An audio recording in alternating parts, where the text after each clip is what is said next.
científica é sempre provisória, no sentido que não passa de uma hipótese. Não pode ser comprovada jamais. Estranho. Não importa quantas vezes os resultados da experiência concordem com uma teoria, não se pode ter a certeza que da próxima vez o resultado não vá contradizê-la. E esta frase é importante porquê? Porque revela uma humildade científica pouco frequente. O entendimento de que tudo o que fazemos, tudo o que compreendemos, tudo o que falamos é uma teorização, coloca-nos num lugar diferente perante o conhecimento.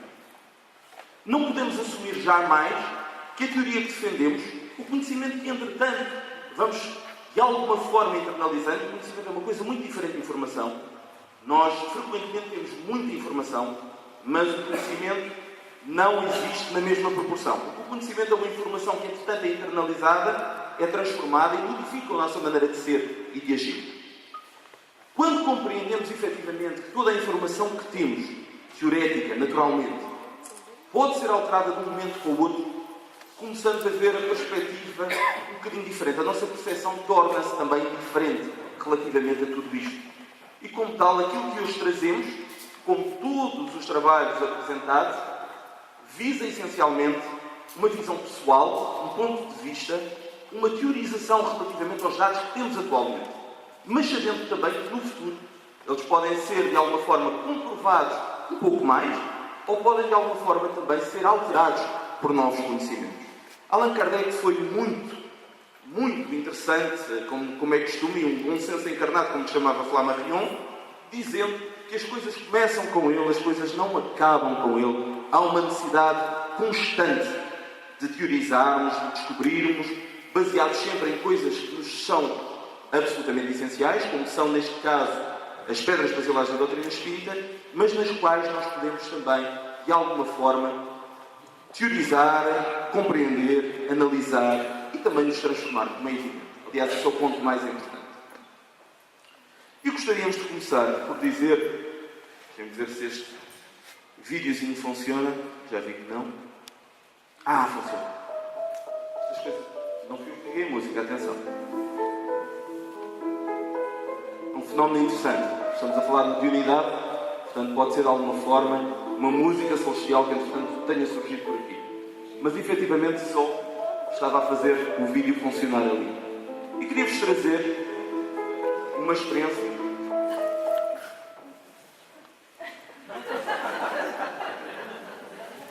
Rui, se tu quiseres utilizar como exemplo para o teu trabalho de esquizofrenia, estás à vontade.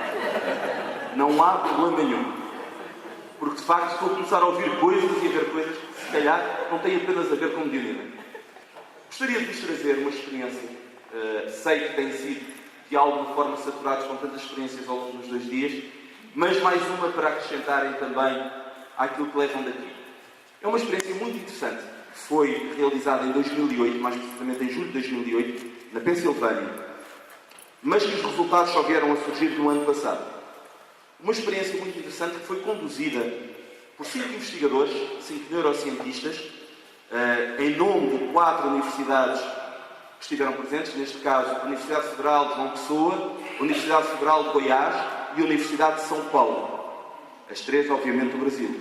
E a Universidade da Pensilvânia dos Estados Unidos. Esta experiência foi conduzida precisamente aí, na Pensilvânia, e entre os neurocientistas presentes encontramos nomes que nos são muito caros e muito conhecidos, como Júlio Pérez, encontramos Alexander Moreira Almeida, que já foi falado hoje, da parte da manhã, durante um bom pedaço de tempo, Andrew Newberg, Leonardo Cacheta e também Frederico Leão. E o que é que estes 5 investigadores fizeram? Eles fizeram uma investigação muito interessante na continuidade de uma outra experiência que havia sido feita algum tempo antes em torno da glossolalia. Nós também aqui na doutrina acabamos por classificá-la como xenoglossia e, como sabemos, diz respeito às linguagens que entretanto surgem de forma articulada ou não no médium, sem que ele tenha conhecimento dessa mesma linguagem. E esta experiência feita posteriormente por estes 5 investigadores vem em torno de um estudo feito em termos da dissociação não patológica e foi direcionada precisamente para médiums de psicografia. No caso, 10 médiums de psicografia, a amostra não é grande, mas também o exame assim o exigia, porque de facto foi feito um estudo bastante minucioso.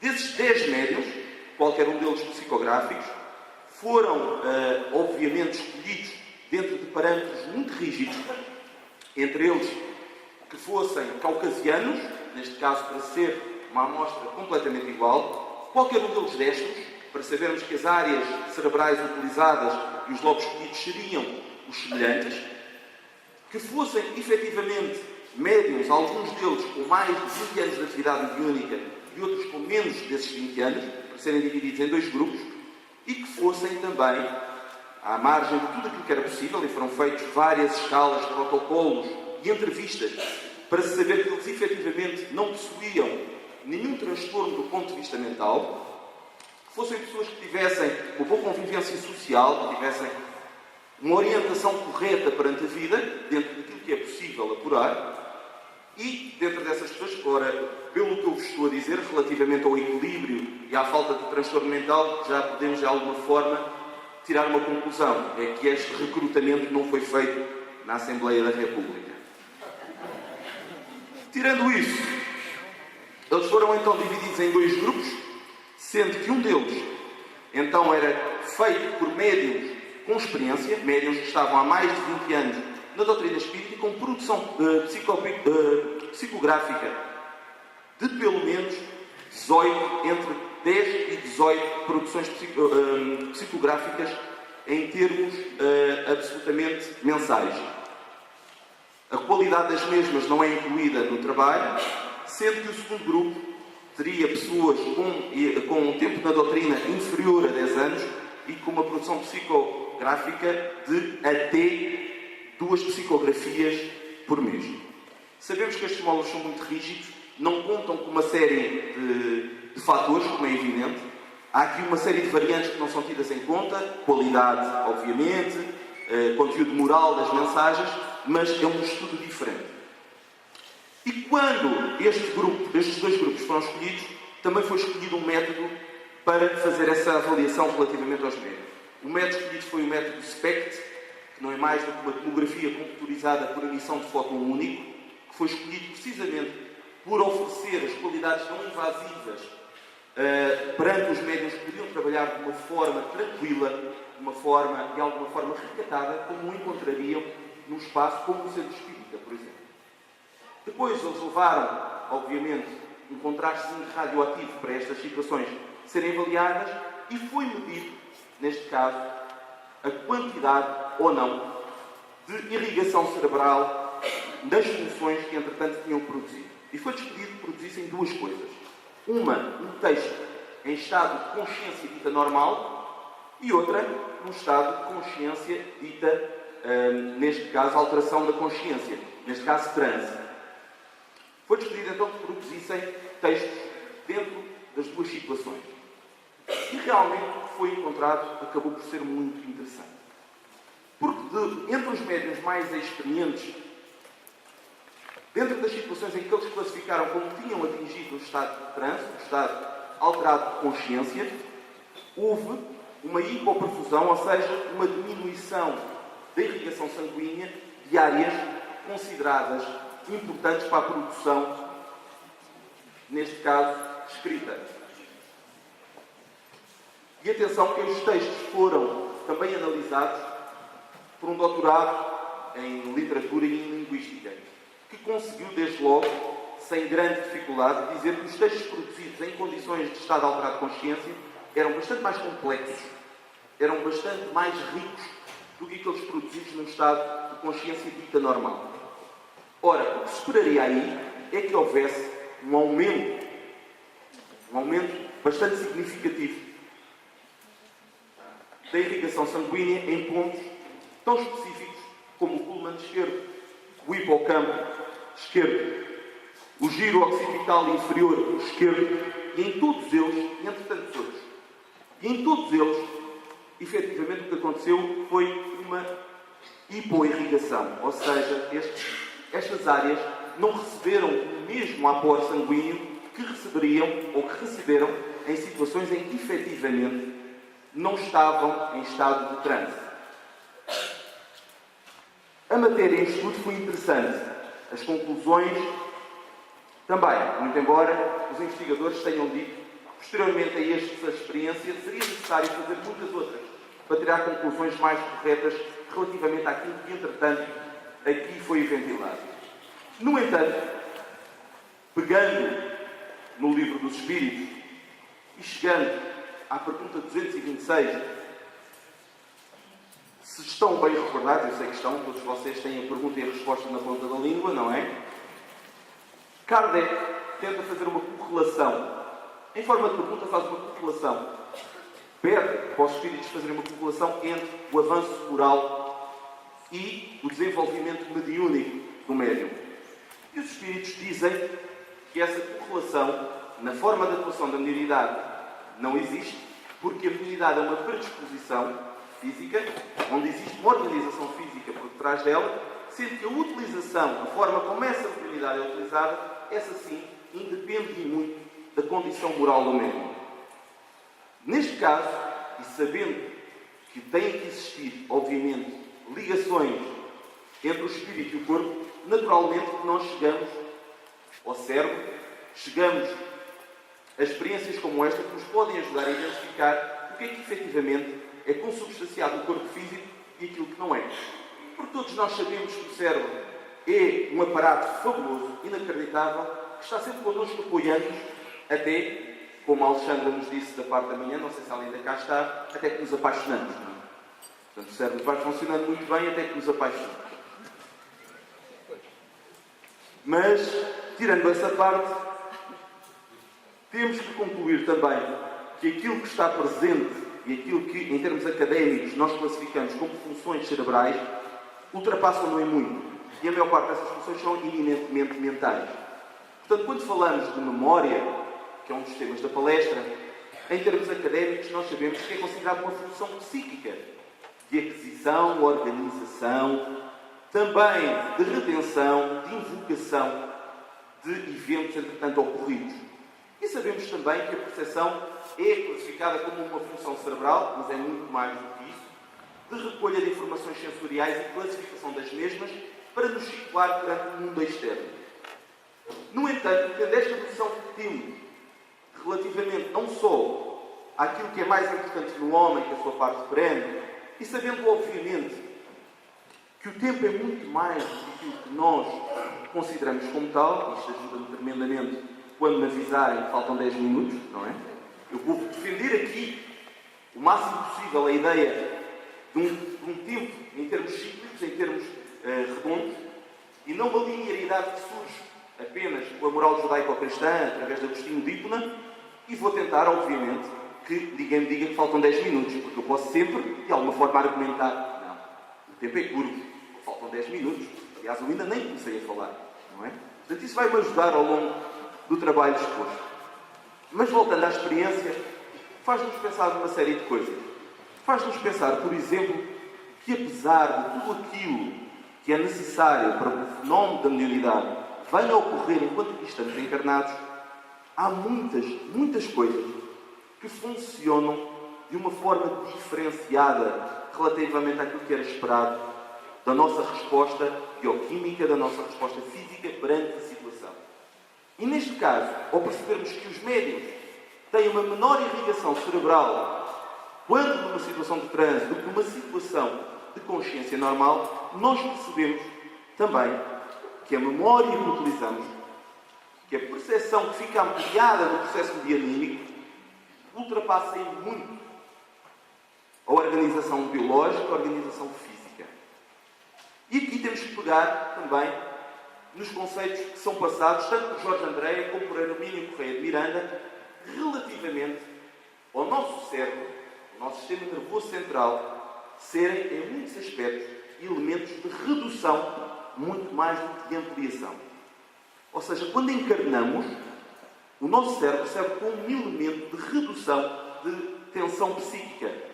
Porque se nós guardássemos em nós tudo aquilo que fomos adquirindo ao longo dos éons, seria-nos absolutamente impossível viver. Uma condição de hipermnésia, uma condição de uma memória absoluta, em cada encarnação, seria absolutamente impossível para a nossa convivência, porque anularia todas as outras faculdades, todas as percepções, tudo aquilo que nós viéssemos a aprender ao longo da nossa romagem terrena.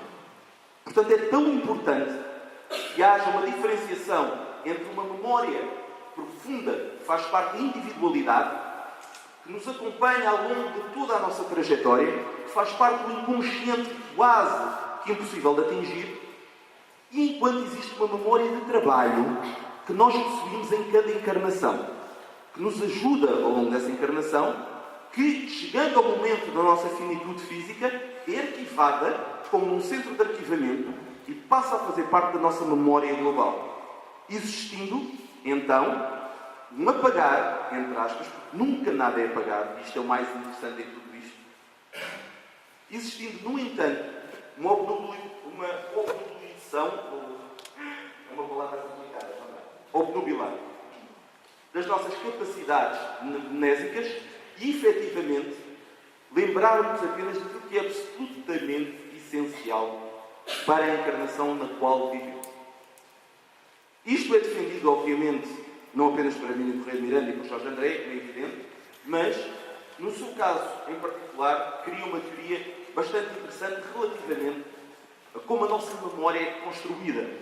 O que, de facto, está no fundo de tudo isto, havendo até um contexto muito interessante para colocarmos a memória.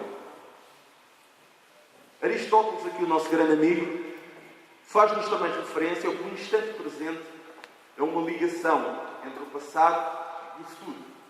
Sendo que o presente é uma espécie de, como os chineses dizem, de yin yang, portanto, referencial relativamente a um e o outro momento. Ou seja, o presente é um referencial para o passado, assim como é um referencial para o futuro. Mas não se distancia deles, bem pelo contrário, faz parte deles. E onde é que nós acabamos por notar também isto? Voltamos uma vez mais ao campo da mediunidade. E quando estamos a ler o livro dos médiuns, naquela parte onde fala dos médiuns com características especiais, encontramos lá qualquer coisa acerca dos médiuns proféticos ou profecias, não é verdade? Onde a espiritualidade maior nos diz que eles são uma derivação também dos médiuns de intuição, mas com características ainda mais marcadas do que os médiuns de sentimentos. São, na maior parte das vezes, eles instrumentos, arautos, comunicadores, de realidades maiores que o plano espiritual deseja transmitir aos encarnados. Isto levanta-nos um problema grave, que é, havendo uma profecia, havendo uma projeção de memória, porque é aqui do que nós falamos também, então aquilo que é trazido às pessoas, pelo menos, em algum momento, tem que já ter existido. Ou seja, esse futuro predito, pelo menos na mente divina, já é uma realidade, já é um presente. Ou seja, aquilo que é o futuro, para muitos de nós, é um eterno presente para a mente divina. E isto, por muito complicado que seja, por muitas questões que nos levantem, ajuda-nos a perceber melhor do que são feitas, ao fim e ao cabo, as predições feitas pelos profetas, como já falámos aqui. Ontem, tanto o Divaldo como o Luténio falaram sobre a profecia de Joel, que nós encontramos em Joel 28.2, e depois voltamos a encontrar nos Atos dos Apóstolos, no 17, de 17 a 21, 2.17 a 21, onde efetivamente é dito que no final dos tempos, ou nos últimos dias, derramarei o Espírito sobre toda a carne, e os vossos filhos e filhas profetizarão. Não. Está enganado. 10 minutos. Diz Victor. Ui. Os vossos velhos terão sonhos e os vossos mancebos terão visões. Obviamente que tudo isto está incluído num plano maior. E, efetivamente, era aqui que eu vos falava do momento mais alucinado de todo este trabalho. Que, efetivamente, nós contemplarmos a realidade do tempo e do espaço de uma maneira diferente. De uma forma não retilínea, de uma forma não sequencial, mas de uma forma mais circular. Uma tradição, aliás, que existe desde os tempos gregos, desde o helenismo, e que continuamos a encontrar em muitas civilizações do Oriente. Mas para nós, com uma profunda matriz judaico-cristã, acabamos por alinhar os eventos de uma forma retilínea. E, efetivamente, se compreendermos, e a matemática explica, que quando levamos uma reta até ao final, o que é que acontece? Essa reta passa a ser um raio de uma circunferência maior. Ou seja, mesmo perante essa escala de eventos sucessiva, nós estamos englobados numa realidade mais ampla. E nesse sentido, tanto o futuro como o passado, como o presente, se revela como uma realidade única perante o universo. É estranho? Talvez um pouquinho. Mas vale a pena talvez pensar nisto.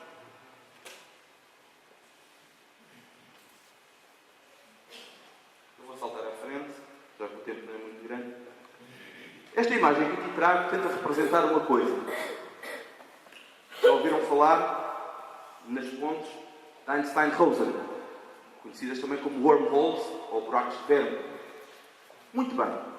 Vamos pegar numa teoria que Richard Gerber colocou no seu fabuloso livro Medicina Vibracional e que mais à frente Décio Gandolli colocou também nas suas obras Fisiologia Transdimensional, fazendo uma ligação direta ao espiritismo, e tentemos entender que dentro de uma equação, dentro de um modelo Tiller-Einsteiniano, onde existe uma equação com o nosso amigo Einstein colorante, e que nos explica que existe um tempo-espaço positivo e um tempo-espaço negativo.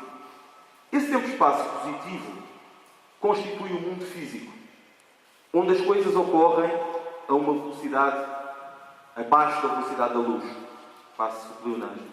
Enquanto que esse tempo-espaço negativo constituiria então um mundo espiritual, funcionando então uma velocidade acima da velocidade da luz, onde existem os fabulosos e muito procurados taquions, e onde efetivamente o mundo espiritual acaba por funcionar.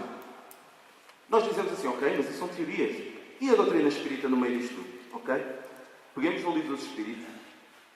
Vamos ao segundo livro, capítulo 6, onde se lê do mundo dos espíritos, ou do mundo espírita, e vejamos a sua introdução, onde se diz que o mundo espiritual é um mundo primitivo, um mundo natural, um mundo pré-existente, um mundo eterno e um mundo sobrevivente. A tudo.